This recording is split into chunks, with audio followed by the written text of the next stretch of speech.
ప్రియమైన దేవుని బిడ్డలారా, యెహోవా కృప మన ఎడల హెచ్చుగా ఉన్నది, ఎక్కువగా ఉన్నది.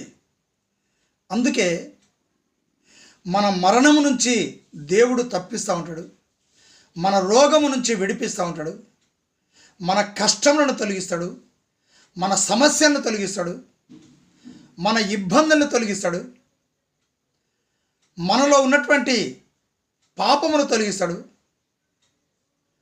మన జీవితంలో అపవాది మనల్ని శోధించకుండా, అపవాది క్రియలు మనలో ప్రవేశించకుండా, అపవాది యొక్క విధానము మనలో ప్రవేశించకుండా ఆయన కృప మనకు ఎచ్చుగా ఉంచి ఆయన మనల్ని కాపాడుతూ ఉంటాడు.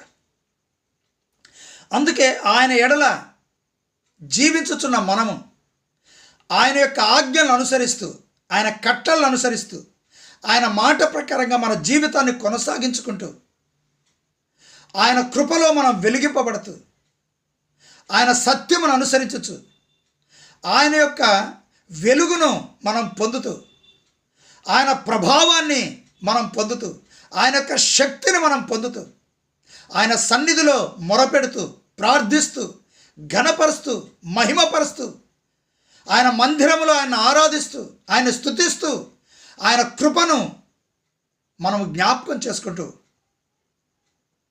మనము జీవించినప్పుడు హెచ్చుగా ఆ యేసయ్య కృప మన మీద నిలిచి ఉంటుంది.